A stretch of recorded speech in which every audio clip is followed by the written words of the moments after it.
mandat bii nga xam ne moom lañ may fale mandat juróom-ñaari at la danaa ko yemale ci juróomi at ndax li ñu bëgg mooy démocratie sax fi.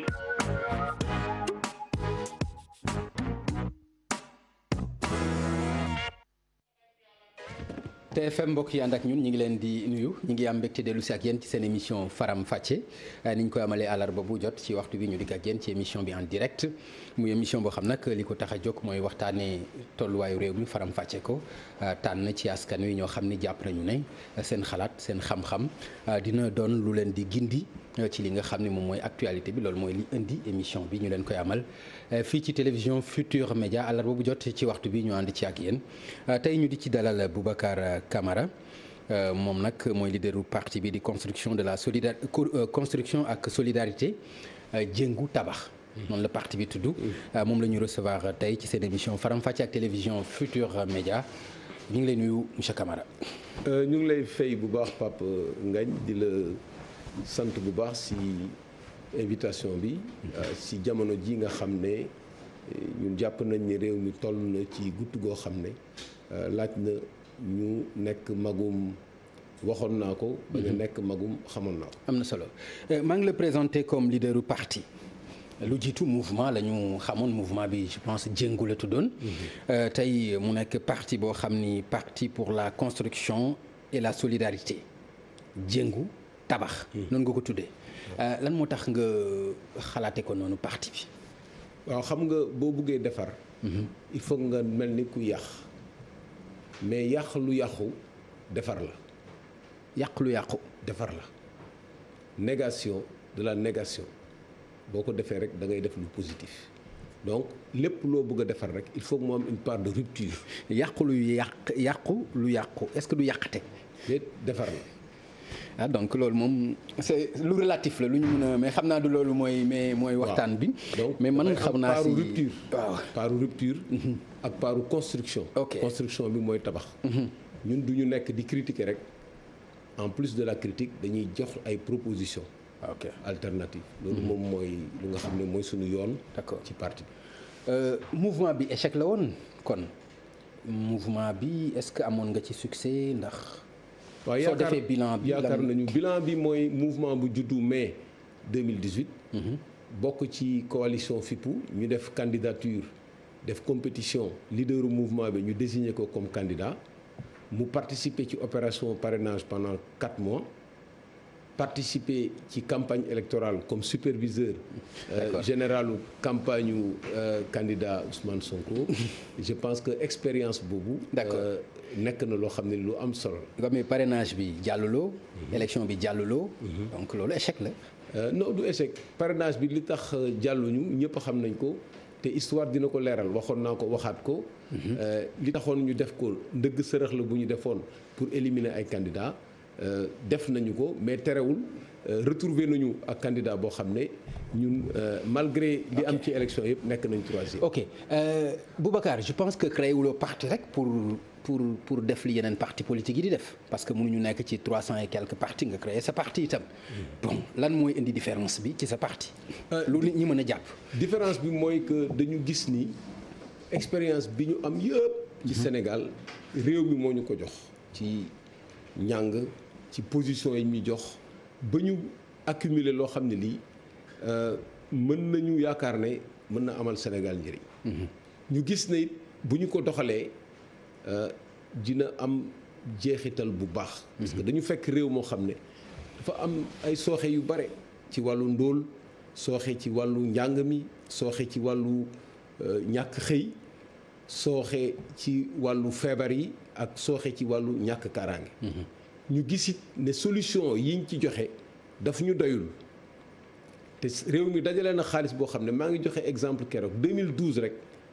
ak ba 2020 li ñu dajale ci budget rek ëpp na 27 000 milliards sans compter endettement bi te résultat bi ñu gis nii ñun ci sunu analyse doyul ñu yaakaar ne ñun mën nañu contribuer ci loolu bi ñu koy def tamit ñoo ci dugal sunu bopp parce que bi ñu ciy dugg dañu bàyyi lu bare démissionné ci ay position jël retraite anticipée nangul ko sunu bopp parce que dañu am projet de société boo xam ne dañ ko tëgg ci wàllu économie ci wàllu social culturel ñu travaillé ko bi ñu ci duggee it dañu gis ne dañu d'accord ne choix bi ñu war a jël mooy opposition parce que li ñu fi fekk muy dox dalul suñu xel tey jii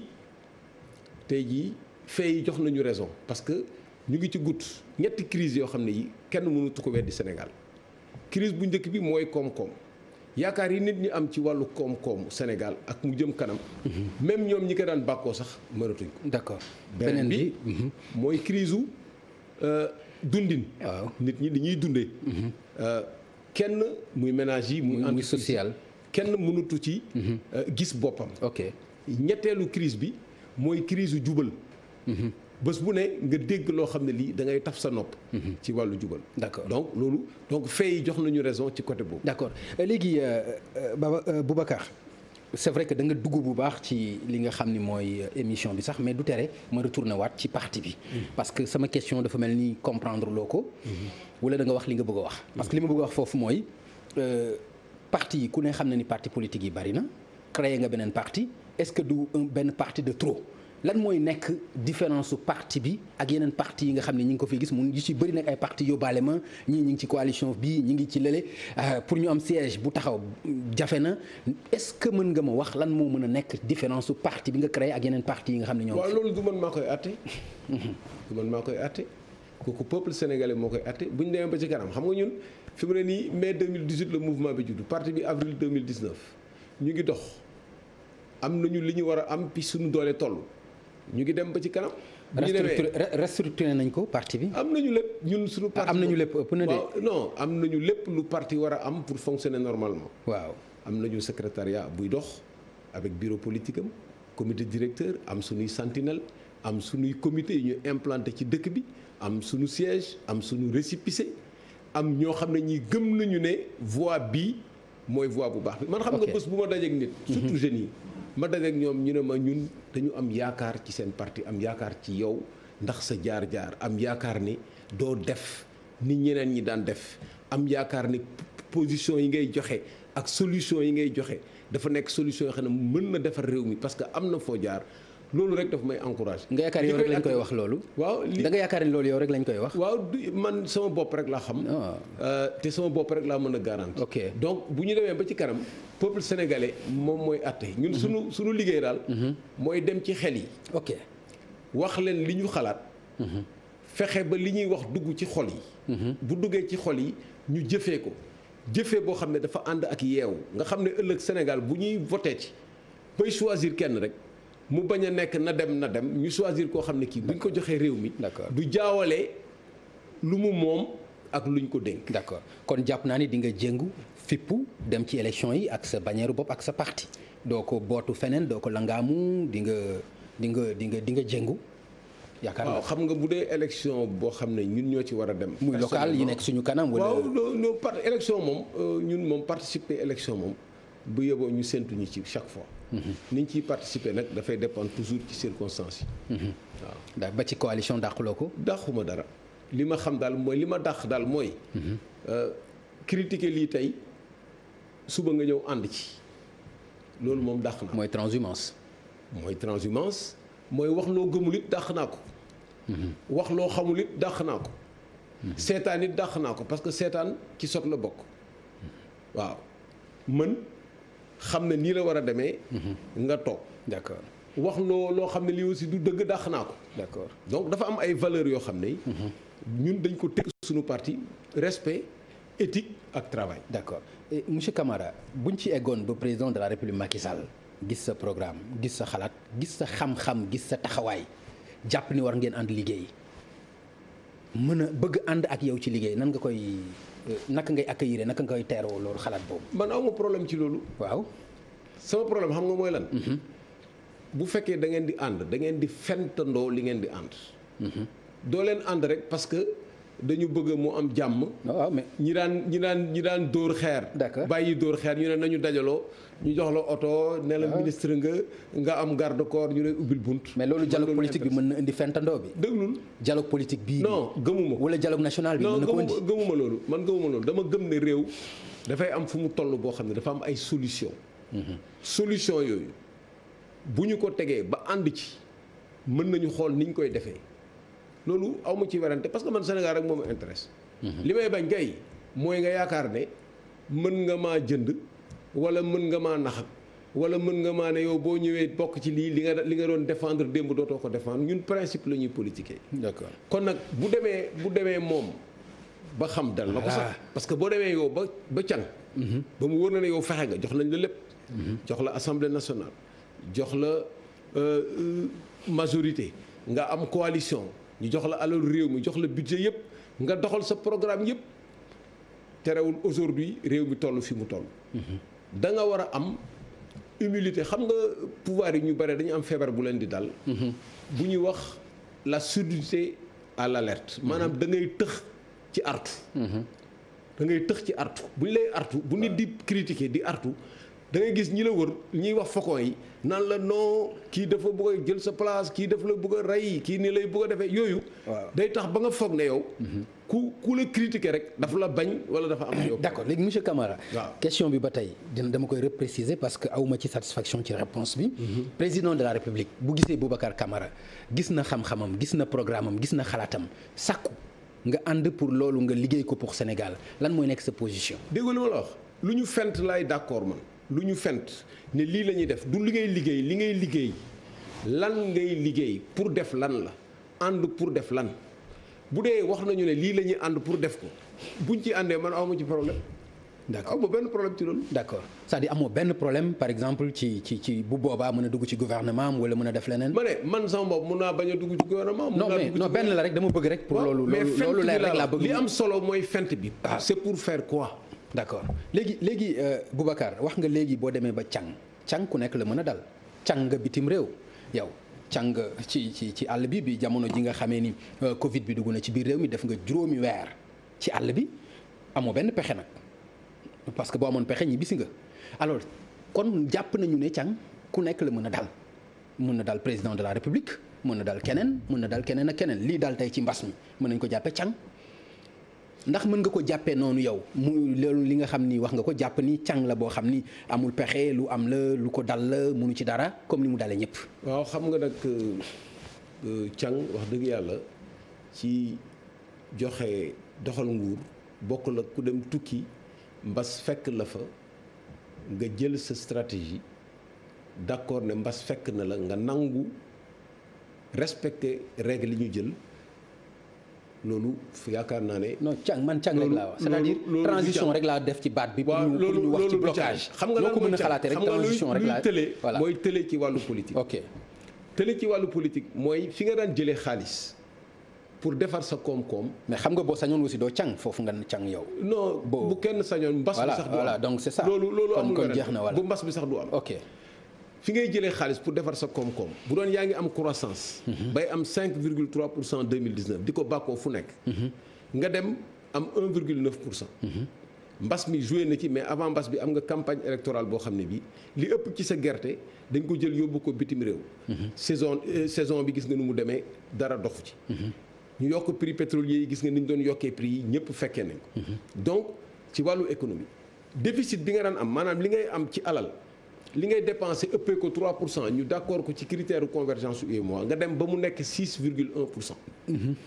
xam nga loolu musiba la nga dem ba ñi la daan natt ne la yow réew moo xam ne lii am nga notation bu baax ak perspective positive ñu dem nga yow nga inscrire ne service de la dette maanaam li nga daan teg ci dette bi mënatuloo ko am da nga ñaan mënatoo ko fay na nga ñaan ñu suspendre ko.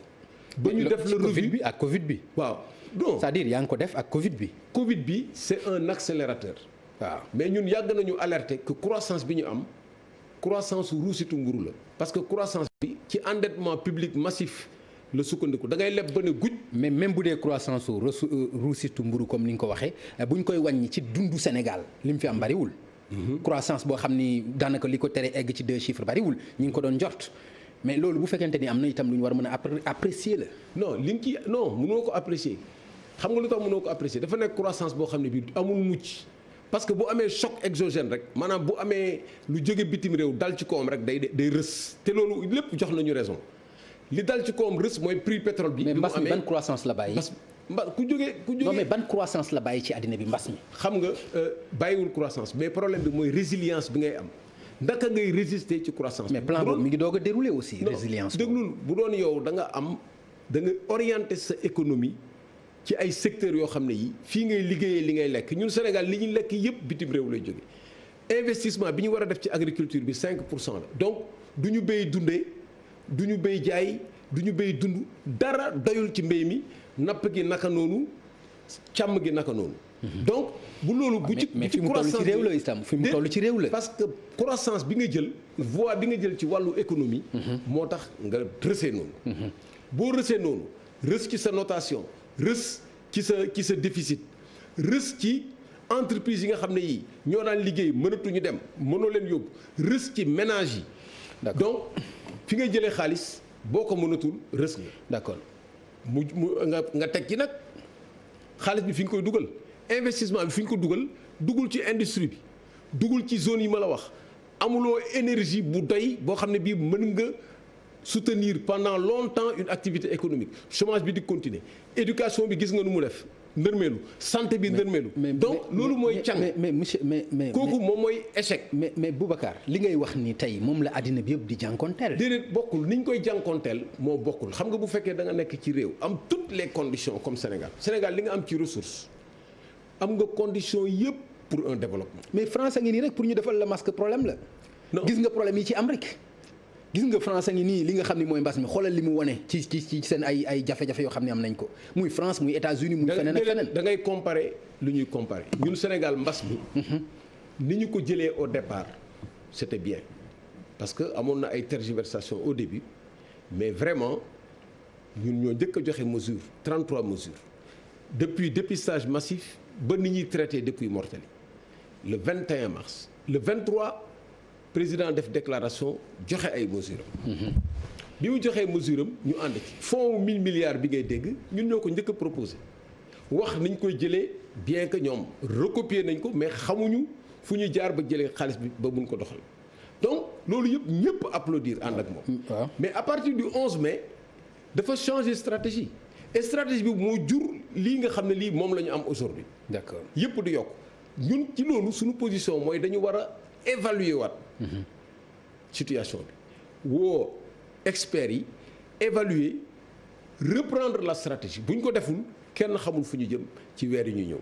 donc échec ci ku ñu élire nga ne mën nga ne wër nga Sénégal mër nga. ñu jox la moyen yëpp échec boobu c'est impardonnable. bokkul ak jaamu yàlla bu dem tukki. mais Boubacar ñu teg la fa. Boubacar est-ce que discours politique bii ngay tenir ci critique est-ce que moment bii la. est-ce que moment bii la. moment bii la xam nga lu tax mu nekk est-ce que discours bii nga xam ne yaa ngi koy tenir est-ce que discours bu ba nga baal ma ci moment bi est-ce que bu responsable la. waaw xam nga ñun dañu noppi woon ci critique bi ñu commencé mbas bi ba léegi. waaw depuis le mois de mars dégguloo ñu def benn critique. parce que da nga fay nekkuloon. déet. nekkoo fi woon non on a fait. boobu yaa ngi ci àll bi mënoo ñëw ci réew. non man dama nekk président. depuis mois de mars nekkoo fi. waaw déglu rek. dama nekk président parti. waaw parti bi di fonctionner. waaw partout di liggéey di fi nekk di intervenir. mais yow rek lañ ciy dégg. non ci déedéet non da nga ma suivre. non mi ngi lay suivre aussi am nañu secrétaire général national Mor Ndiaye boo xam ne fu ne yaa ngi koy dégg ñu am ay jeunes yu liggéey fu nekk nga leen di dégg ñoom xam nañu am suñuy cellule réglé. déglu rek ma yeggali discours moment bi moom laa lay ngay tenir nii yow. pour man waaw moment bii. waaw ñu toll. bu ñu tegul sunu baaraam ci liy métti dootuñu ko ci teg ba mukk parce que échec bi ñu def ci mbas bi à partir du 11 mai ak conséquences yi mu am ñëpp di ko gis ñëpp a noppi di seetaan nit ñi di dee di seetaan échec bi kenn amatul pexe te mu am responsabilité boo xam ne. état bi dañ koy seetaan dañu xool di ko seetaan. mais ban stratégie nga am fii. seetaan ñaareel bi gën a garaaw Papa Ngagne bi gën a garaaw président def nga discours ne plan de relance économique am c'est en préparation ñun suñu plan de relance économique le 3 juin lañ ko génnee tumbi 19. ñu génnee 19 mesures.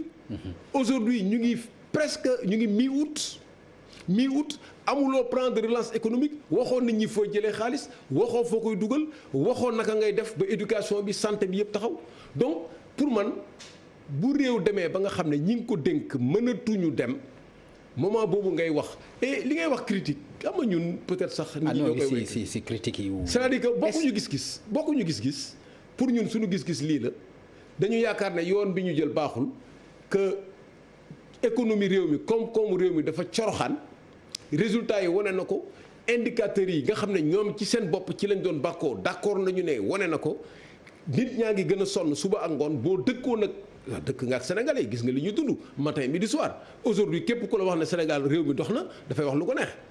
ci côté yëpp donc moment bi nga war a jël loolu mooy opposition. loolu mooy opposition bu pouvoir bi jaarul yoon nga ne ko fii nga jaar du yoon yow nga indi sa solution teg ko fa. d'accord tumbi 19 bi nga wax. waaw ban njëriñ la am c'est-à-dire da nga am sa temps am sa xam-xam rek booy peaufiner quelque part ban njëriñ la mën a amal Sénégal ban njëriñ. waaw sant yàlla am temps wu bind ko. pour plan de relance économique ban njëriñ la amal ban njëriñ. du loo xam ne sax bindu personnel la ñun dañu am programme bu ñuy wax tabax ñu commencé ko liggéey depuis bi ñu amee suñu mouvement. tabax. mu sukkandiku ci fan la ñuy jëlee xaalis pour defaraat réew mi. ñu yaakaar ne fi ñuy jëlee xaalis mooy ci ressources yi ñu am ressources naturelles yi ñu am ci géej gi ci suuf si toutes les richesses yi ñu am ñu xam naka lañ koy structurer ba nga xam ne dinañu ko weccee actifs yooyu ñuy am dañu koy weccee ak xaalis buy defar suñuy infrastructure. loolu mooy lan loolu mooy suul bukki walla. suul bukki mooy li ñuy def nii lépp tey. lebaat fayee li nga leb. yow li nga wax mooy lan. li ma wax mooy ma jox la exemple. ngay tayle quoi tayle. tayle nga wax yow. tayle bi noo koy defee. mais tayle xam nga li la ci mën a fekk. tayle justement loo moom ba pare ngay tayle xam nga. waaw mais boo ko taylee du xam nga li la mën a fekk ci tayle. boo fayul bor ba. waaw. xam nga bor boo xam ne da nga ko garanti. waaw tayle mooy garanti rek.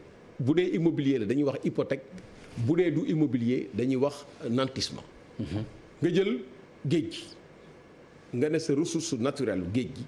li nga am ci poisson sa actif sa certification réserve valeur u 4000 milliards la dama la jox rek exemple nga ne bateau de pêche yi au lieu may ñëw di signer ak yow ay accord de pêche ngay ñëw di pomper sama géej te du ma xam noo koy defee léegi dama lay may nga pomper valeur u 4000 milliards ci diir bu toll nii ñu taxawal société nga am pourcentage ma am pourcentage société boobu moom mooy gérer lépp nga am société de contrôle buy xam naka la ñuy pêcher ak lan la ñuy pêcher quantité yi ñuy pêcher nga ne quantité yi ñuy pêcher dafa am partie bu ñuy indi Sénégal teg ko fi am partie boo xam ne mën nga ko yóbbu bi ñuy indi Sénégal teg ko fi dafa am boo xam ne moom la nit ñi di lekk am boo xam ne moom la ñuy transformer def ko ay boîte de conserve et cetera. am partie déglu rek. ma yeggali donc boo defee sa société boobu mooy dem indi xaalis. industrie yi mën a fonctionner. industrie boobu da nga ciy boole ay sociétés sénégalaises. ñu dem indi xaalis bi 4000 milliards yooyu nga defar sa investissement yëpp nga war a def ci pêche bi am ay camion frigo am ay quai de pêche am ay zones yi jigéen yi di liggéey di defar géej géej keccax ki di defar lépp chaîne de production de valeur bi yëpp ci poisson bi du début à la fin ba ci farine du poisson bi nga xam ne bi yax yi ngay jël. moo xañ ko ñu koy utiliser ci pharmacie bi nga développer say produits pharmaceutiques. d'accord mën a am say médicaments. d'accord loolu convention de collaboration yooyu. d'accord mais ci théorie bi c'est important. non bul wax théorie parce que man sama liggéey la. non mais non bul wax théorie. non fan nga ko pratiquer. man loolu man lay dégg mais foo ko pratiquer. man damay structurer ay finance mais fan nga lii ñu wax nii fan nga ko pratiquer. xam nga suma liggéey. waaw suma liggéey professionnel. li ñuy wax le bartering bi may def. waaw du ma tudd sumay client. ok. d'accord nga loolu. ok mën naa la ko nangu. Sénégal mais nag jàppal ni aussi jàppal ni mën nga boo mënee du ma tudd sa ay clients mën naa d'accord ni aussi amuloo tontu ci li ma la laaj. ci lu pratique. waaw yow xam nga yow da nga aay. ok mais li ma lay expliquer mooy que système boobu. dafa am ci monde bi. ñu ci structurer ay financement. d'accord benn exemple la jox mënoon naa la jox 1000 exemples. mais nag ci exemple boobu rek laa la bëgg a tontu. s'il vous plaît xam nga foofu li ma la bëgg a wax. ok xam nga leb nga. mais kan moo leb société bi moo leb li mu leb daf ko tayle dafa am lu mu ko tayle bor bi nga leb amul benn risque bañ a paiement parce que déjà actif bi mu ngi fi. d'accord doo dem leb boo xam ne bii dañ la naan il faut nga am recette bu toll nii il faut nga am cadrage macro il faut sa bor warul passer lii sa amul benn critère u bailleur de fonds yoo xam ne daf lay bloquer. donc mais xam nga lu tax duñ ko def parce que ressources naturelles yi boobu laa jël jën. mën nga jël gaz mën nga jël pétrole mën nga jël or ressources naturelles yi ni ñu koy joxee da ngay ñëw jox ko nit jël 10% mu jël 90%. yow doo xam nu ñu koy contrôler. d'accord parce que dafa am yu ci nekk yoo xam ne yi moom ngay bañ. d'accord voilà mu rëcc la mu rëcc la. alors mais Boubacar est-ce que yaakaar nga loolu dina yomb par exemple nga ni telle entreprise moo xam bateau nga wax wala géej nga wax moo xam muy chinois yi nga xam ne ñoom lañ gën a xam ci seen ay licence ak yu mel noonu yaakaar nga dina yomb ci ñenn ñu yëkkati 4000 milliards yëkkati jox la ko. mais loolu c'est un jeu d'enfant laa la wax yow yaa ko moom da nga ko am ba pare man maa ngi am gaz. Sénégal pays gaz géej gi la ñuy wax. dama la jox exemple géej gi yow yaa ko moom ba pare kan moom géej gi yow da nga am géej sa géej dafa am zone boo xam ne yaa ko moom mooy sa limite territoriale yaa ko moom nga am sa zone contiguë. muy 12000 miles. nga am sa zone économique exclusive muy 200 miles yoo xam ne yi 200000 miles yoo xam ne yi ci suuf li ci nekk ci richesse yow yaa ko moom. am nañu technique yëpp pour certifier réserve yi yow nga ne léegi joxeetuma licence de pêche léegi dama bëgg képp ku bëgg a pêcher Sénégal ñu signer convention de collaboration ñu créer société man ma ne telle structure comme ni ñu Petrosen représenté ci affaire pétrole bi nga ne telle société moo ñuy représenté am na 40% yow nga am 60% ñu structuré ko ñu def liste travaux yi nga war a def ñu analyser ko compenser ko fii bu dee 4000 milliards kii 4000 milliards. yow nga indi investissement yi pour 4000 milliards man ma jox la njëgu ressources yi pour 4000 milliards ci durée. généralement ay 25 ans lay nekk ay 30 ans. ñu gérer ko dans la transparence ba pare gérer dette bi tam fu la neex nga koy uti. parce que boo xasee ba am sa li ngay wax ni bu ma comprendre mooy da nga bëgg wax ni au lieu que nga dem lebi koppar xaalis. voilà taux yi tegu ci intérêt ba tegu ci. nga war ko fay ci 25 ans ou ci 30 ans nga ñëw tayle sa gànjar gi nga am mu ngi mel ni nga am sa or rek soxla xaalis jigéen ñi dañ koy def da ngay am sa or soxla xaalis nga dem ci tëgg bi ne ko man de dama soxla xaalis sama or a ngi ni téye ko kooku du la jox xaalis kooku du perte parce que xam na ko dala naan mais kooku sax du ci teg dara yenn saa yi même bu ci tegee dara baax na bu ci tegee dara yow di nga liggéey sa dëkk xam nga boo xamul nu ñuy liggéey réew da ngay tayal amul risque.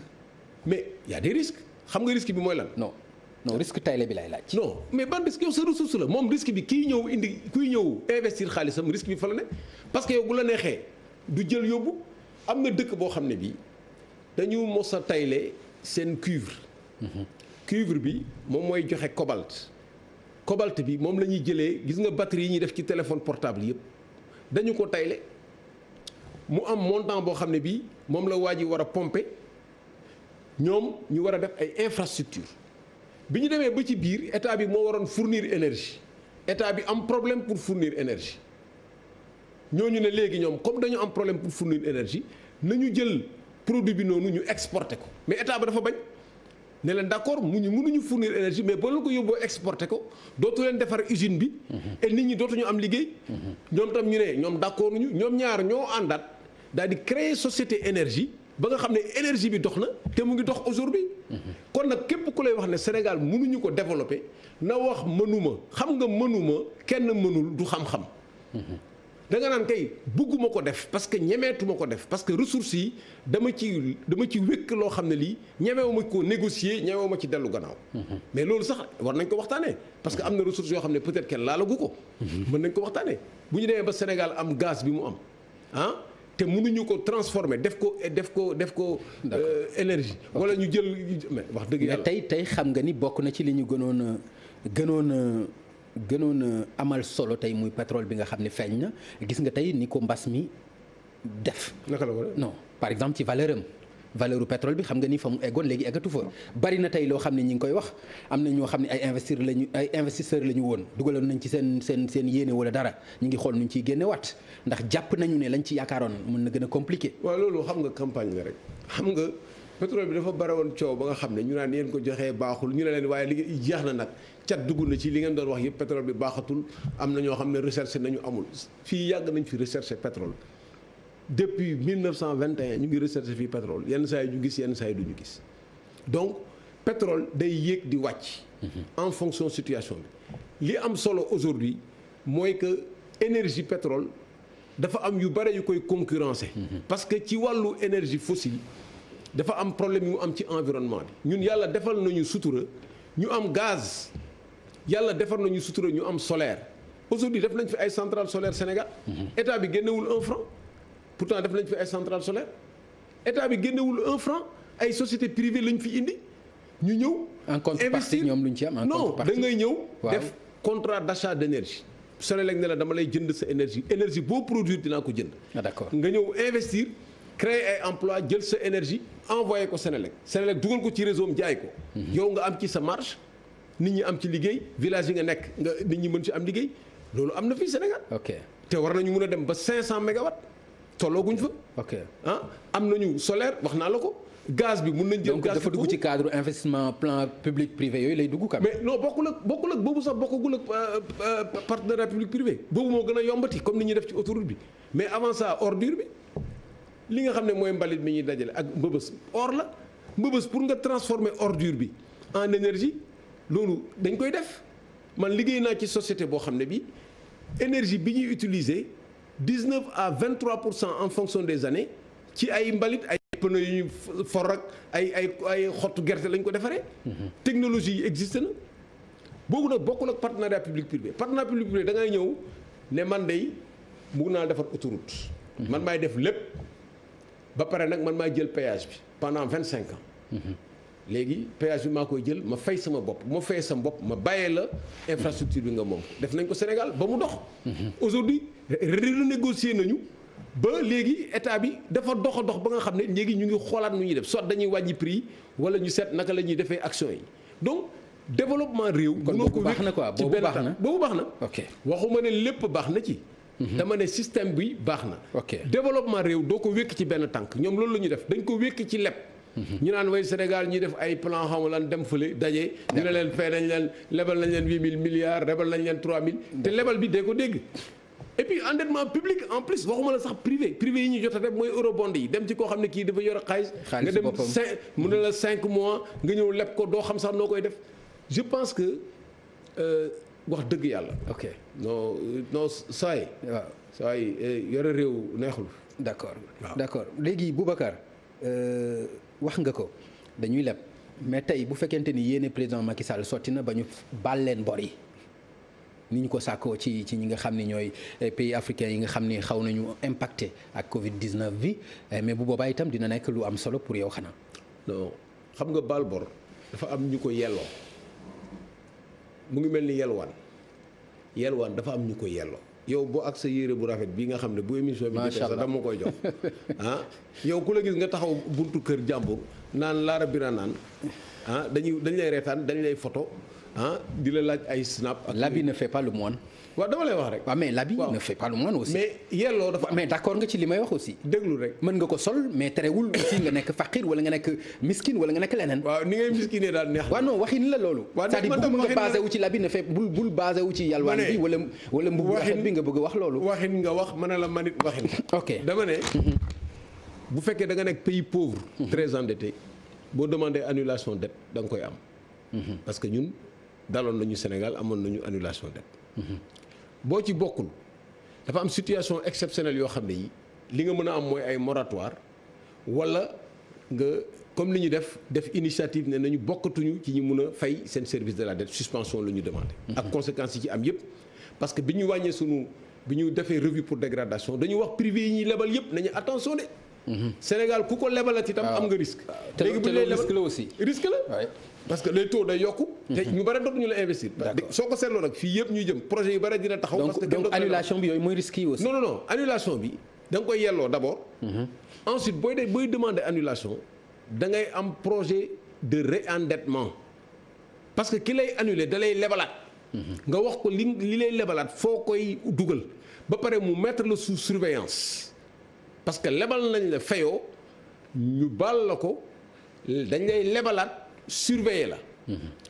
Sénégal loolu je pense que loolu erreur la boo xam ne ci même ci wàllu communication ñun non seulement dañu demander endettement ci rajo yi ak ci télévision ak yooyu mais amuñu sax projet pour annuler dette et projet boobu amul benn chance su réussir te dëkk yi nga xam ne ñoo doon ànd ak ñun ne dañ ciy ànd ak ñun dañ leen ameel xaalis te baaluñu ñu ko. ñooñu bu ñu fekkoon dañu bëgg a baal dañuy wax yéen tey ñun ñooy commencé balaa ngaa digle sangu ko yow nga sangu donc pour man. mais pourtant muy banque mondiale muy FMI ñoom ni ñuy boo xoolee seen diggante ak Sénégal dañu jàpp ni Sénégal vraiment élève bu am solo la ci wàllu xaalis ak doxalinam. da ngay dégg ni nga xam ne noonu la ñuy tàggee parfois Sénégal ak ay finances publiques. waaw xam nga bu fekkee ne yow da ngay lebal nit mu wóor na ne boo ko njattee mu fay la da nga koy tàccul waaye léegi benn baram la ñuy tàccoo parce que ñoom seen bopp ñoo ne croissance bi léegi 1,1% yow Pape Ngagne gëm nga ne Sénégal 2020 dina am richesse bi mu amoon 2019 malgré mbas bi ba yokk ci 1%. waaw loolu mën na jafe moom. mais loolu mën na jafe loolu mooy croissance su 1,1%. nga am déficit boo xam ne 3% léegi yaa ngi 6,1%. critère convergence yi tax ñuy lebalaate yi nga war a respecter ratio recette yeeg ratio li nga war a dépenser fonctionnement salaire yi yëpp wàcc nga ne yow fi nga newoon nga ne xam nga il faut dire la vérité au Sénégal. d'accord loolu moo tax ma ne la critique bi ñuy def ñun c'est une critique objective ñun li ñu yëkkati mooy wax nit ñi.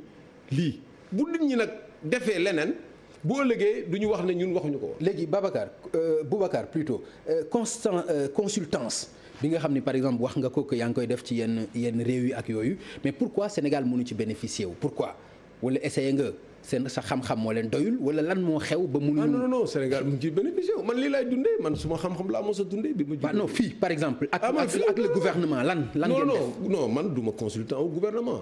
rôle opposant c'est pas de chuchoter dans l'oreille du gouvernement da ngay indi sa plan ñu indi seen plan ngeen wax population bi àtte. mais yow yaa ma wax léegi Sénégal moo la ñor. oui loolu laa lay expliquer population bi àtte moom tant que li muy def doy na ko. day des ci pouvoir am di def yow nga des ci opposition di expliquer bu élection jotee nga indi sa programme ñu ne la yow la ñu jox bu ñu la joxee nga doxal. mais moo tax ma ni la. bu demee nag tumbi 19 boobu donc ban njëriñ la am. moom laa lay wax njëriñ bi déjà benn point bi wax naa la ko ñu waxtaan ci man mun naa génne sunu programme tumbi 19 mun na génne alal ci battering bi maanaam échange ressources infrastructure maa ngi ci prévoir 4000 milliards dina liggéeyloo entreprise yëpp. dinañ defaraat assainissement Sénégal bi nga xam ne dafa ràpp comme ni Sénégal fënaxee sax Sénégal secteur yëpp fënax presque. ak say commission non je parle de programme politique programme yooyu laa lay wax ni par exemple. loolu laa lay expliquer bu fekkonte ni. état du Sénégal. non du commission man waxuma pour état du Sénégal def ko pour ma nekk consultant non dama wax ñu def ko comme programme de gouvernement échange de ressources infrastructure partenariat public privé exonération. Sénégal dañuy joxe ay exonération ay 300 ay 500 milliards man exonération yi dama koy yóbbu ci yenn secteurs yi comme tourisme mais exonération bi mais c'est une dépense fiscale boo xam ne bii c'est une perte d'argent énorme am na institution yoo xam ne dépenses yi ñuy def c'est une perte d'argent énorme loolu yëpp mën nañ ko rectifier am xaalis boo amee xaalis nag foo koy dugal xam nga bu dee dañ la lebal dañ la naan fii ngay dugal seen xaalis est-ce que mos nga gis ñu lebal ñu xaalis ne leen dem leen def ko ci càmm ji wala dem leen def ko ci béy bi amul bu ñu la lebalee xaalis dañ koy dugal ci secteur yoo xam ne yi ñoom day liggéeyloo seeni entreprise et secteur yoo xam ne day maintenir sa dépendance parce que bu fekkee dañ la lebal xaalis nga def ko ci mbéy mi dootoo importer seen bagages yi ñuy def ci API léegi ñoom li ñuy importer foofu dootuñu ko indi duñ ko fa dugal bu fekkee nag yow yaa jël sa xaalis ci say ressources def say partenariat public privé mun nga wax fu ñu koy dugal boo demee ci mbéy mi tey def réforme foncière indi sa titre foncier agro-industriel indi sa titre foncier communautaire na ñëw leen investir. d'accord bu ñu investir nit ñi dinañu dund. xaalis bi dina des biir Boubacar est-ce que mën nga jël sa casquette opposant rek nga teg ñu wax en tant que sénégalais.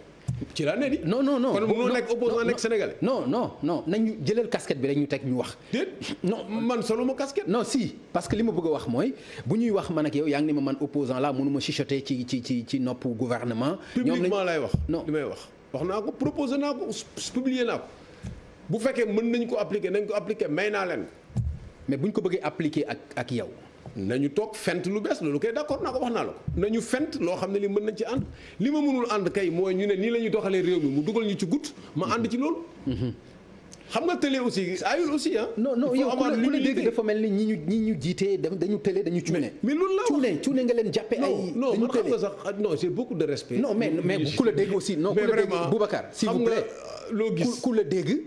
sax lu gën a raw loolu lay jàpp ñu xamul dara lañu ñu cuune lañu nañ ko. non man du ma waxee noonu. xam nga man yàlla yar may na ma chance ma am tuuti yar ci côté boobu. mais buñ la joxee lépp daal te indi woo résultat. da nga télé. waaw da nga télé. te télé bi li tax mu gën a garaaw télé bi mooy dañ ci boole jaawale lu ñu moom ak lu ñu leen dénk Sénégal fii ci alal marché public yi gis nga ni ñu koy joxe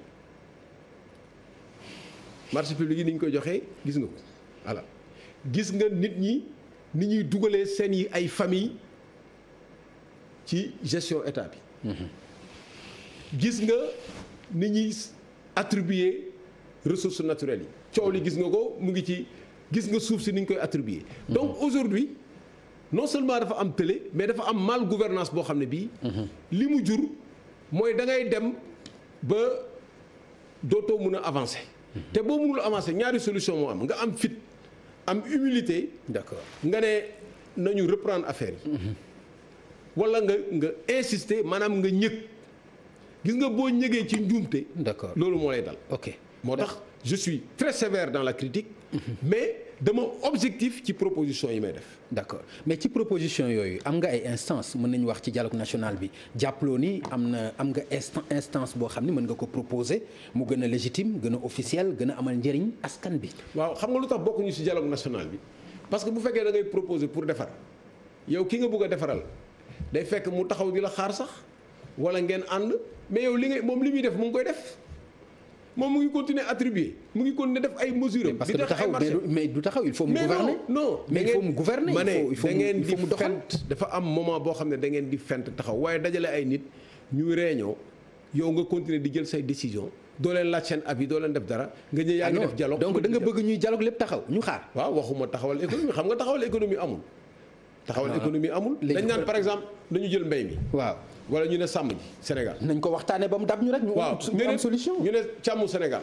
waaw ñaata lañ ciy dugal lu tax doxul. càmmu Sénégal meew mi am nañu koy tuur parce que mënuñu ko transformer mënuñu ko denc amul benn investissement. waaw ndawal li gis nga nu mu demee. cheptel bi ci boppam sur pied dañuy importer yenn saa yi même période du tabaski. bien sûr gis nga ko. waaw der bi. cuir et peau yi naka lañ koy liggéeyee ba def ay industrie ngaa yaa ngi nii di def ay dàll yoo xam ne yi cuir bi day nekk loo xam ne ni dañ koy am di ko liggéey de façon artisanale mais nañu woo naka lañ ciy def ban xaalis lañ ciy def fu ñu koy jëlee ñu d'accord ci ñu ne lii lañ koy defee soo ko defee ci mbéy mi def ko ci napp gi def ko ci tourisme def ko ci artisanat ñun ñu ngi prévoir ci artisanat taxawal office sénégalais de l'artisanat boo xam ne 350 milliards lañ ciy def fonds revolving nga xam ne tailleur yu ndaw yeeg ñi nga xam dañu bëgg jënd machine dañ leen di lebal ñuy tourner di fay ay 10 000 francs par mois mais économie réew da nga koy organiser mais bu fekkee da nga tayal a xalaat économie réew mënoo ko defar. da ngay tourner rek ba sonn. d'accord mais comme yow ni ngay tourner rek parce que aussi ci sa programme dafa mel ni da ngay tourner. te ci sonn nga jëm aussi. parce que boo toogee di rêver plan boo bëgg a def ci artisanat loo bëgg a def ci leneen ak leneen mais fan nga koy defee lu dul di ko xalaat nii rek di ko wax. da ngay jël nguur gi pour def ko attention ñun pouvoir jël nguur gi parce que ñun dañu bëgg Sénégalais yi d'accord ne yoon bi ñu leen dugal dafa coroxaan ñu jël nguur gi jox ko ñu ko mën a yor loxo yu set yu ko mën a yor ñu yor ko bu boobaa nag la ñu koy defar waxu ñun géntuñu de. ok géntuñu dañuy liggéey. nguur gi sori na nañ wax ci local yi. waaw. pare ngeen ci est-ce que xanaa bala nga naan am ne fa bala ngay wax nguur au moins bala ngay dem ci comment dirais-je encore. bala ngay dem ci pouvoir centralisé bi nga dem ci décentralisé bi d'abord. waaw xam nga local yi sori na. xam nga local yi ñun dañuy participer li ma la wax ci élection rek dinañu participer ci local yi yëpp élection bu fi am dinañ ci bokk ci nii mbaa naa. d'accord te sunu évolution population bi moom moo koy servir. fii réew mi toll laa la ne. ci sooxe ak ci ñàkk jubal ci réew mi. loolu moo ma jaaxal man te loolu laa pointé du doigt. aujourd'hui réew moo xam ne bii mais pour nga am transparence mais amu fi ci benn secteur chaque jour nga gis benn scandale bu bees. mais loolu moom moo ma jaaxal moo tax ma ne est-ce que lii mën na jëm kër. bu ñii di gas ñii di suul ñii di taxalee pour am lu ñu dundee ñii dajale xaalis boo xam ne bii di bajjantu mais loolu moo fi am Sénégal. mais loolu mooy waxu dëgg Sénégalais dañu leen war a wax dëgg. d'accord mais aussi ñu d'accord ne du fi guléet. du man rek. waaw mais aussi ñu d'accord. du man rek bokkuma ci. non ñu daal bilan bi ñu def. bokkoon nga ci gouvernement boo xam ni. lañ leen mosuma bokk ci gouvernement non d'accord mais ak lu mën a am. nekkoon nga ak koo xam ni. ma ne. non Boubacar aussi bul raxasoo noonu ci Karim Wade. Karim Wade ngay wax. mais moom laay wax ak gouvernement. ma ne la Karim Wade. Karim Wade bu raxasoo noonu ci gouvernement ci Karim Wade. xam nga aussi. ok dafa am question yoo xam ne yi. dafa am importance trop. man def naa presque 37 ans ci administration. 37 ans bi ma commencé liggéey ak léegi. Karim Wade ñetti at la ñu liggéeyandoo. bi may nekk directeur général douane di réorganiser douane di defar économie douane sénégalaise di organiser tout le système buy fonctionner ba léegi boobu xamuma Karim Wade man suma carrière duñu ko résumer ci loolu.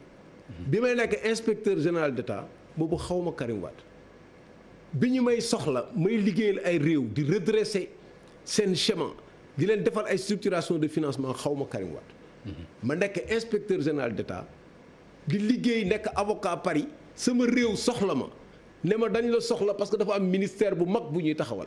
ma tëj sama cabinet ñëw liggéeyal sama réew ñetti at gàcce ngaalaa ma def fi li ma war a def dama ci sant yàlla. d'accord man loolu du gàcce ci man. d'accord gouvernement nag mooy kuy jël décision politique. léegi nag casquette boobu nga doon wax. casquette wu haut fonctionnaire bi moom laa yaakaar ne doyatul.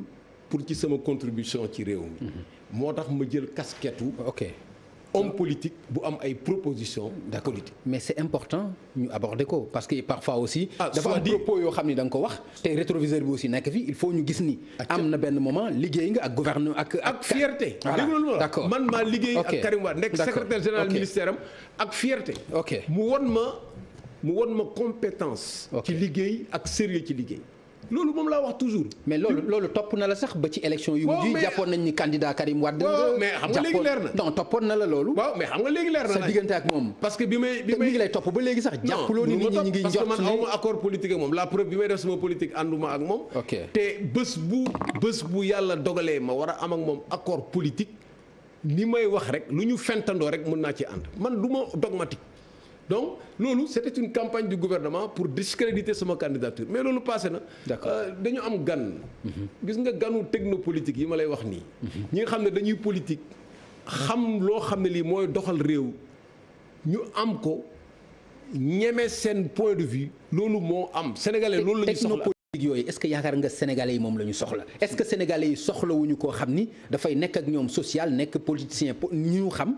bu ñu amee jafe-jafe ñu gis leen. yaakaar nga ne nekkuñu ci loolu. non technopolitique lan nga ci bëgg a wax. mais technopolitique mooy juste plus-value bi nga am mooy ci wàllu compétence su xam état c'est tout ça ne veut pas dire que nekkuloo ci société bi man quartier populaire laa dëkk Grand Yoff yaroo fa xam dëkk fa nekk ci ASC yi nekk booy Grand Yoff comme ñëpp ma nekk ci biir société bi xam li ñuy dund matin midi soir awa loolu de bu la karawaat bi nax de. donc côté boobu moom su ma nee technopolitique mooy le volet technique doo def politique bu amul proposition mais am na ñoo xam ne boo leen joxoon réew mi tey du ñu xam fu ñu commencé loolu la ñu bañ sénégalais waratuñu jox réew parce que affaire réew du caaxaan waratuñu jox réew koo xam ne kii boo ko joxee doo xam fu muy commencé mais xoolal li ñu dal actuellement. mais nag il faut être démocrate aussi bul ni waratuñu jox. bàyyi leen ñu jox ku leen neex. ma ne non bàyyi leen ñu jox ku leen doy. du man maa leen di bàyyi ñu jox. dama leen man sama devoir lay def. dem ci xel yi wax leen réew naka la mun a fonctionner. man espoir bi ma am gëm ko mooy Sénégal mun nañ ko defar. mën nañu am xaalis ku la ne Sénégal amul xaalis dalay nax. xaalis baa ngi fi ressources yaa ngi fi borom xam-xam yaa ngi fi nekk fii nekk bitim réew. boroom xam-xam yi nekk bitim réew yëpp li ñu xalaat mooy dellu su Sénégal pour indi seen xam-xam mais conditions yi ñu fiy dellusee moom la ñu amul. d'accord donc aujourd'hui ñun amuñu problème boobu. mais fi xam nga lu ne kët lu ne jonn moo koy faj mbas mi dañuy kët est-ce que jàppaloon dem lebi xaalis rek ñu jox la moo ko mën a saafara wala amoon nga beneen solution yow bu doon yow bu gën a gaaw boo xam dina génne xaalis te doo ko leb. non xam nga mbas mi du question génne xaalis 33 mesures yi ñu génnee. dañu ne mbas mi ñëw na xam nga feebar bu ñëwee da nga koy arrêté chaîne transmission maladie bi ngay kase. mais ñun au début bi muy ñëw vraiment li ñu jëloon comme schéma baax na nañu fexe ba arrêté ko par exemple xam nga léegi yomb na parce que dem nañu ba ci ginnaaw ba amul affolement amul stress mën nga def rétrospective nga xool ko mbas mi commencé na am ñu jaaroon ci aéroport bi ñëw ci Sénégal pendant 3 mois. mais doo def dépistage doo leen retrouver li ñu ci mën a retrouver même boo retrouver 70% bu dee aéroport chaque guddi 1500 personnes ñëw pendant un mois ça fait 30 000 personnes pendant 2 mois ça fait 60 000 personnes 60 000 personnes boo jëlee 70% yi testé leen rek di nga xam fu maladie bi nekk di nga xam ñi ko yor fu ñu nekk déjà ñooñu nga identifier leen confiner leen. mais kan moo la defuñu ko loolu. non defuñu ko non yow tamit man ma fekkee lépp fii defuñu ko li ñu def dañu xaar ñu jël mesure bi ñu nee ba mesure yi affaire yi commencé at avancé ñu am benn cas wu décès ñu ne nañu fermer frontières yi mais dépistage bi ñu koy def par 150 lañ doon def. booy def par 150 doo xam dépistage bi fu mu nekk aujourd'hui au moment où on parle personne ne peut te dire avec certitude que maladie bi ampleur bi la am te aujourd'hui ñu ngi ci explosion cas communautaire yi moo tax ma ne il faut ñu def évaluation. bu ñu defee évaluation mbas mi moom kenn du ko politiquer wax dëgg yàlla moo taxoon ñun bi mbas mi amee defuñu affaire politique mais bi 11 mai jotee nag ba président na ñëw na léegi. lu waaye xam na def. bu boobaa nag dafa am benn situation bu exceptionnelle bu am. et suñu devoir mooy mu wax ko. léegi moom li mu war a def mooy mu jël responsabilité am ni mu war a jël responsabilité am ci wàllu économie noonu la waree jël responsabilité am ci wàllu santé. noonu la war a jël responsabilité am ci wàllu entreprise yi nga xam ne ñu ngi daanu. ak ci ménage yi. donc aujourd'hui man loolu rek laa wax. waxuma leneen. d'accord léegi Boubacar naka nga gisee calendrier républicain bi jaxasoo bi nga xam ne am na ko ci tey élection yi nekk suñu kanam kenn xamul kañ la tey même bu ngeen koy waajal du ngeen xam nu ngeen koy préparer ban xalaat nga am ci loolu. ñun loolu wax nañ ko ci suñu tumbi 19 bi am na mesure boo xam ne dañ ci wax affaire élection yi dañ ne mbas mi warul nekk une occasion pour bañ a def élection. élection yi problème bi mooy affaire fichier bi ñu ne fichier bi. dañ ko war a auditer parce que c'est pas fiable ñëpp d'accord ci ñu commencé ko mu tardé ñu def terme de référence Union européenne war ko financer ñu nekk fa di réunion ba mu tardé far mbas bi ñëw ñun li ñu proposé mooy il faut revenir au code électoral de 2012 mesures yi ñu ci teg yëpp pour yàq disposition électorale bi ñu delloo ko benn ci fichier bi ñu sukkandiku ci constitution bi ne ku am 18 ans révolu tu es sur la liste électorale xam nga liste bi day gonfler ñu ne nag nañu def campagne radiation comme élection c'est pas obligatoire ku bëggul voter nga dem préfecture ñu baare la dinañ am fichier ñu def élection bi ci fichier boobu loolu soxlawul xaar loolu mën nañ ko defar ñu maintenir datu 21 bu fekkee mën nañ ko ci régler. mais loolu dialogue politique bi moo koy valider. waaw mais tu sais du question dialogue politique bi tardé na ba pare ñu ngi waat réunion waat nañu dem yendu waxtaan non il faut changer d'option. il faut que l'État prenne ses responsabilités. loolu ci mooy li ma la wax rek changer le fichier liñ ci yàqoon yëpp ñoom ñoo ko yàqoon 2012 code bi leen élire dara nekku ci liñ ci dugal yëpp ñoom ñoo ko ci dugal ñu delloo ci liñ ci dugaloon. boo ci delloo liñ ci dugaloon ba pare mu des fichier bi nga jël fichier bi oublier ko jël ko fële yóbbu ko à la poubelle.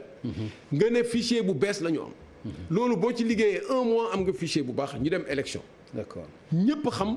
nu ñu koy defee législative même chose ñu am élection transparente calendrier bi ñu respecté ko ñàkk respecté calendrier dafa baaxul ci réew te élection dafa am condition yoo xam ne boo ko defee yow gis nga situation yi am ci dëkk yi gis nga récemment Mali def nañu élection ba pare ba proclamer résultat ba am majorité mais terewul population bi ñoom ñoo génn aujourd'hui quelles que soient les conditions yi ñu génne ana majorité ba d'accord léegi ci foofu sax la ñuy des ndax abordé nga ko mu nekk loo xam ni lu am solo la ñu taxaw ci ndax ñaare lu wokk Mali mën na xuri Sénégal mais taxawaay bi ci CEDEAO taxaw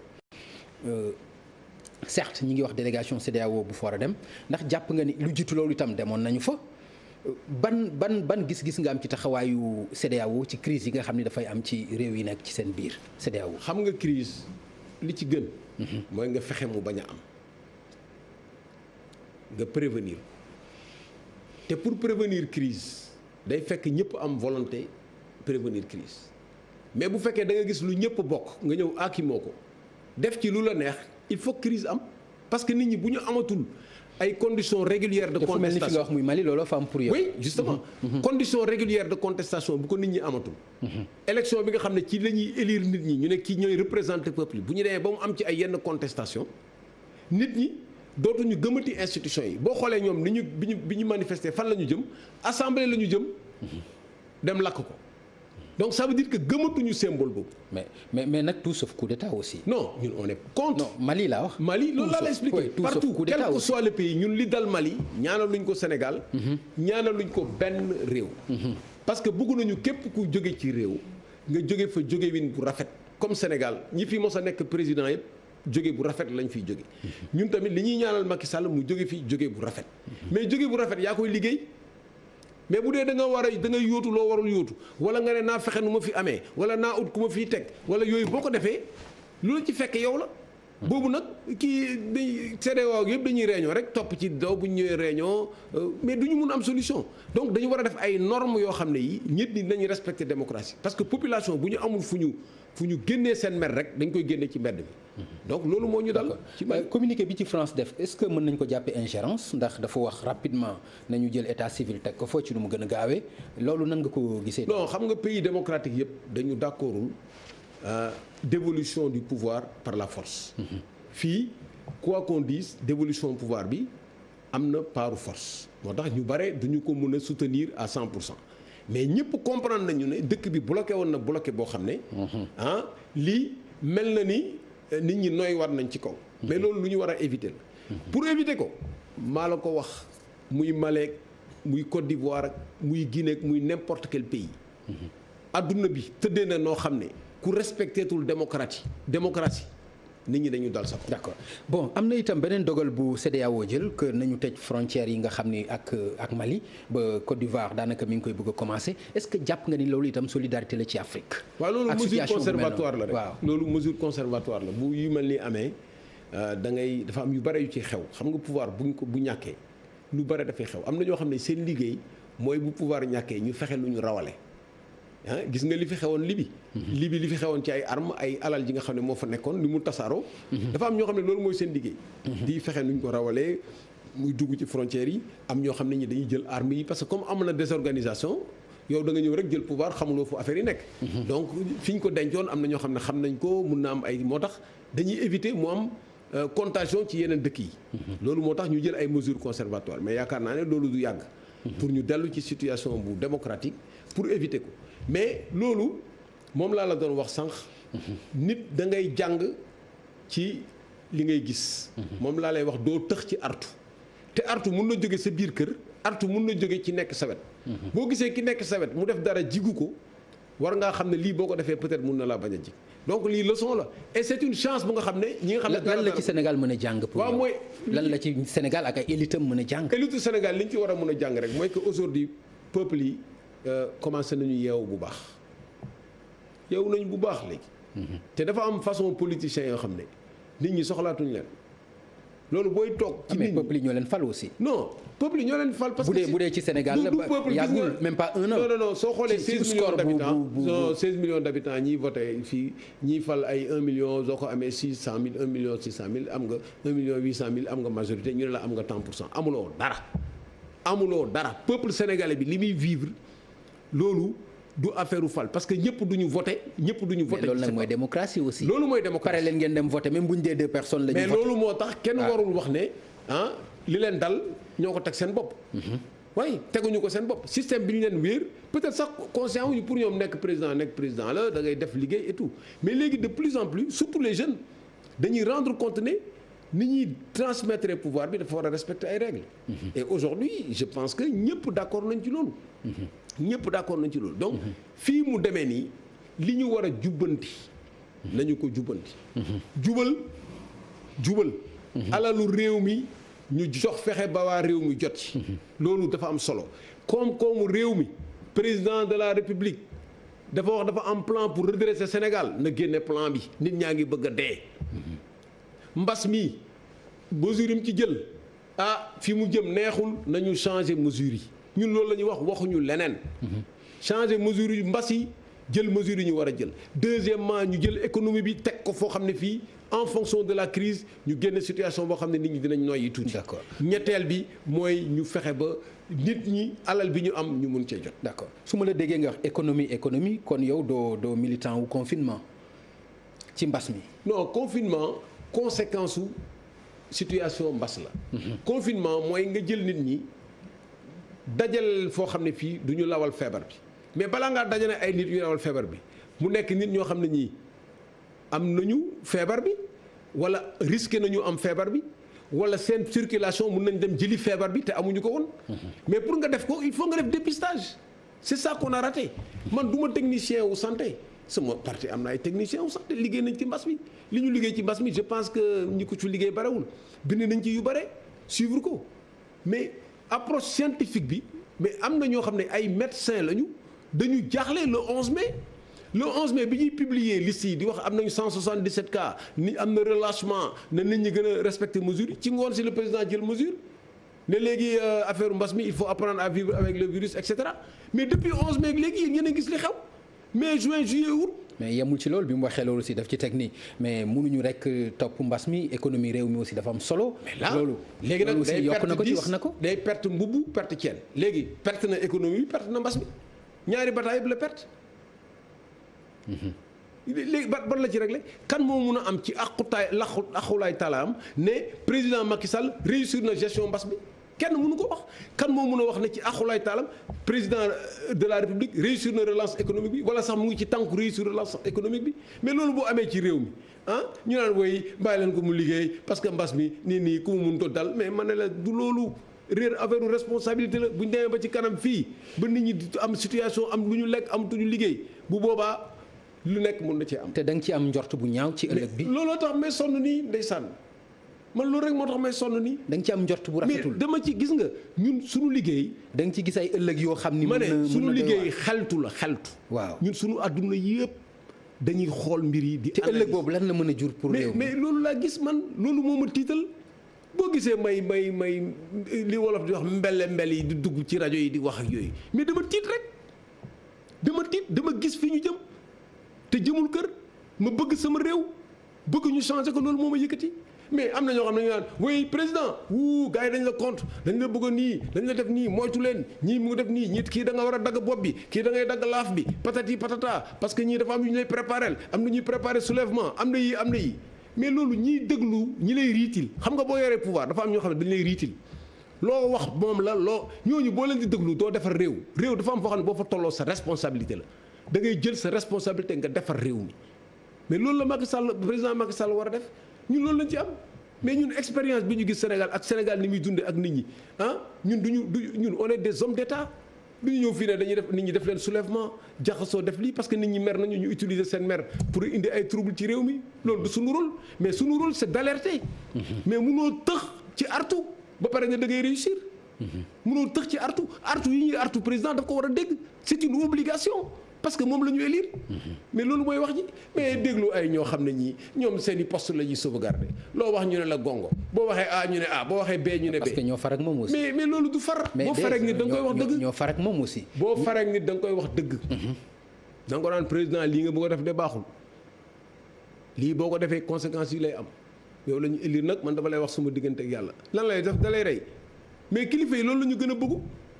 man nekk naa ci position yoo xam ne dama daan gis ku ñëw di la wax yoo xam ne dama ko naan sawaay yow ku la déglu nga toj réew mi. waaw mais mën nga ko nangul itam bonne foi am jàpp ni am na yéene li dal ci kawam lu la bett man la. waaw mais bu la bettee ba pare nga bàyyee ko dañ la koy wax lu la bett da nga war a dëgër waaye laisser deux bàyyi rek amatul benn mesure aujourd'hui bu ministre de l'intérieur ne bu ministre bi ne waa dem bu leen dem tabaski jëm leen toog tout ça ministre de l'intérieur nañu yokk mesures yi kii ne nañu wàññi kenn xamatul kuy diriger kenn xamatul ñun ñëpp ñu topp rek di ko déglu fan la ñu jëm ba mu yeewuñu parce que ngelaw biy dugal xob ci pax génnewu ko ci mais c'est ça la politique objectivement. ñun nag ku yaakaar ne mën nga ñu tënk wala nga ne dañuy wax ba duñu wax ak wala ñu xoxatal ñoog wala ngay non loolu ñun yëngaluñu de ñun li ñuy def dañ ko gëm te ñoo ci dugal suñu bopp kon cette vérité là c'est ça qu'il faut dire au président Macky Sall et c'est ça qu'on a dit au président Macky Sall ku dem nag jël sa décision ne da nga koy seetaan parce que da nga ànd ak moom wala dafa la jox xaalis ci Covid bi wala dafa la jox xaalis ci tabaski bi wala daf lay neexal wala dafa am loo xam ne daf ko yore sa dépense mais kooku sa mbiru bopp la ñun loolu engagé wuñu. d'accord léegi lan nga gis ci ñi koy xelal un troisième mandat. ñooñu moom dañ ko bëgg a sànq rek mais yaakaar naa ne. non am na ci ñoo xam dañ ko teg ci wàllu yoon. non ñooñu seen bopp la ñuy waxal. non dañu jàpp ni mandat bu njëkk bi bokkul ci. mandat yi mandat bi loolu débat la boo xam ne Sénégal. yàlla def na man droit jàng naa ko. am naa ci doctorat. te droit public laa jàng.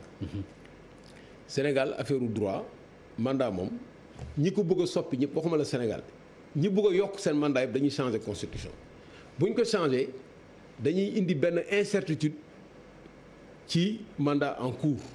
ndax bokk na ci wala bokk ci. en général waru ci bokk tant que amul disposition transitoire. léegi am na ñoo xam dañ koy def am na ñoo xam dañ ko def.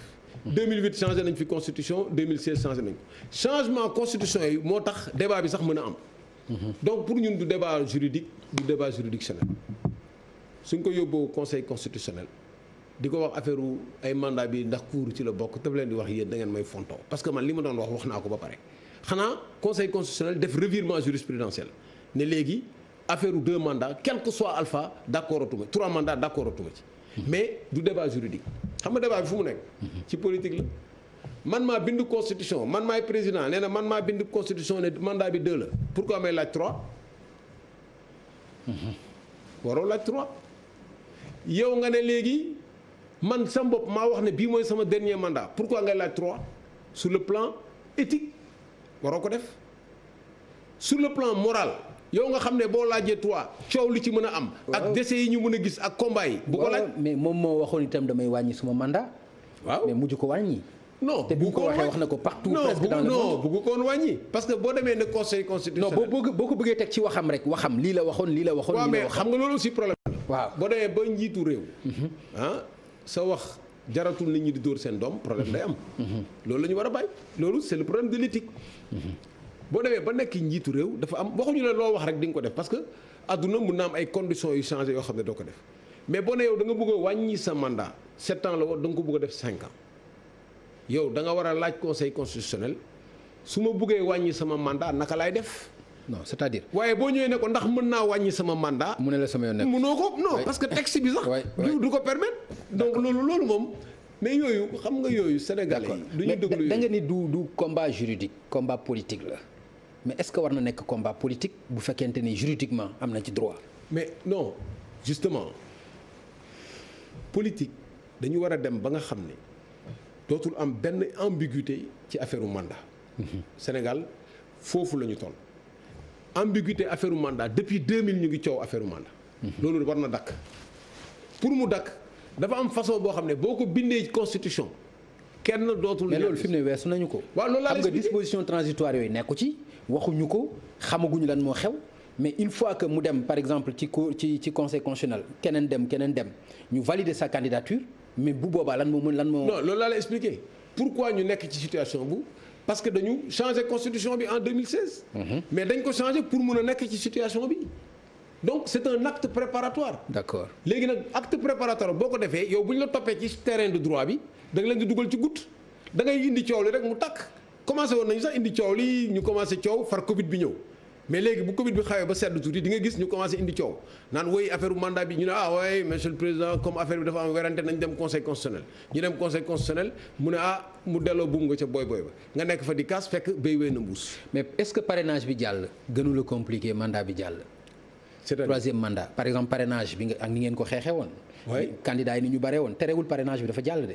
est-ce que boobu gën a compliqué. mais xam nga lu tax xam nga contexte parrainage bi. waaw sénégalais yu bare aussi dañu leen dugal ci benn discours ne leen yéen waru leen d'accord n'importe qui di nekk candidat.